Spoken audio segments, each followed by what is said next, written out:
రాష్ట్ర వ్యాప్తంగా 3 దశాబ్దాల చిరకాల కోరిక తీరిన శుభ సందర్భంలో పండుగ చేసుకుంటున్న నా మాదిగ సోదరులందరికీ కాంగ్రెస్ పార్టీ పక్షంలో గౌరవ ముఖ్యమంత్రి భారతదేశంలో ఏ ముఖ్యమంత్రి తీసుకొని సాహసోపేతమైన నిర్ణయం తీసుకొని 3 దశాబ్దాల మాదిగల చిరకాల వాంఛలు నెరవేరుస్తున్నటువంటి గౌరవ ముఖ్యమంత్రి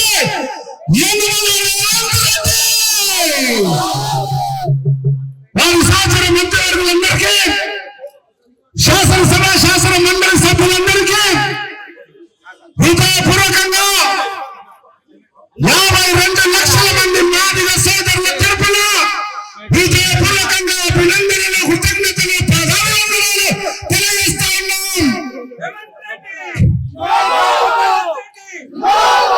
దాదాపు 300 దశాబ్దాల కలగా లక్షలాది మంది జీవితాలను మార్చే తలరాతలను మార్చే ఒక సామాజిక న్యాయ ప్రక్రియ కొరకు కాంగ్రెస్ పార్టీ కట్టుబడి ఉంది అన్న వాస్తవాన్ని 2 దశాబ్దాల క్రితమే ఆనాటి కాంగ్రెస్ ప్రభుత్వం అక్కడ యూపీఏలో ఉన్నటువంటి సోనియా గాంధీ గాని ఇక్కడ ఉన్నటువంటి రాజశేఖర రెడ్డి గారు గాని ఉషా మేరా కమిషన్ వేసి యావత్ ఆంధ్ర రాష్ట్రం అంతా తిరిగి గల్లీ గల్లీ ప్రతి గడప ప్రతి మనిషి ప్రతి మనసు ప్రతి మైండ్ సంస్కృతి సాంప్రదాయాలను విశ్లేషించి ఒక రిపోర్టును ఇచ్చింది.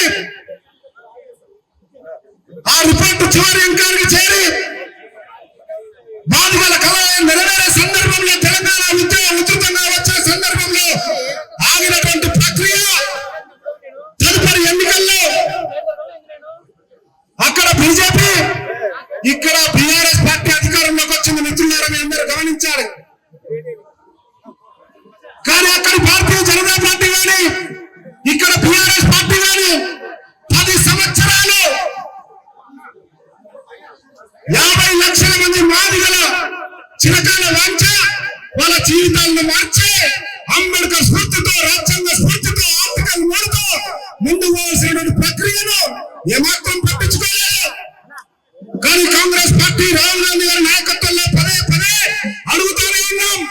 ఆ రోజు ఉత్తమ్ కుమార్ రెడ్డి గారు పిసిసి ఉన్నప్పుడు కానీ రేవంత్ రెడ్డి గారు పిసిసి అధ్యక్షుడు ఉన్నప్పుడు కానీ ఇప్పుడు మహేష్ కుమార్ గౌడ్ గారు పిసిసి అధ్యక్షుడు ఉన్నప్పుడు కానీ ఎప్పుడు ఎక్కడ ఏ అవకాశం వచ్చినా మేనిఫెస్టోలు కావచ్చు, దళిత గిరిజన డిక్లరేషన్ కావచ్చు, ప్రభుత్వంలోకి వచ్చినాక కావచ్చు, ఎప్పుడు కూడా మాదిగలకు దళిత పొడుగు బలైన వర్గాలకు అండగా నిలబడిన పార్టీ నిలబడుతున్న పార్టీ కాంగ్రెస్ పార్టీ.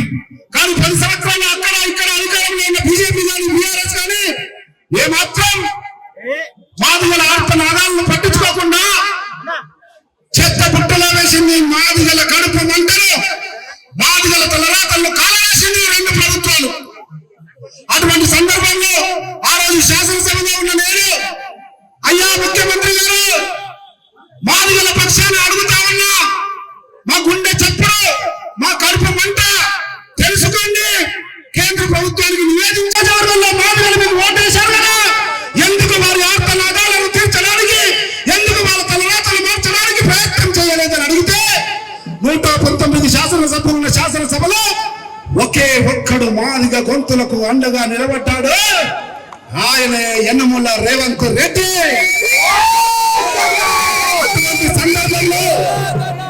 అటువంటి సందర్భంలో ఇద్దరిని నన్ను రేవంత్ రెడ్డి గారిని ఇద్దరిని కూడా 3 రోజులు శాసనసభ నుంచి గెంటేశారు.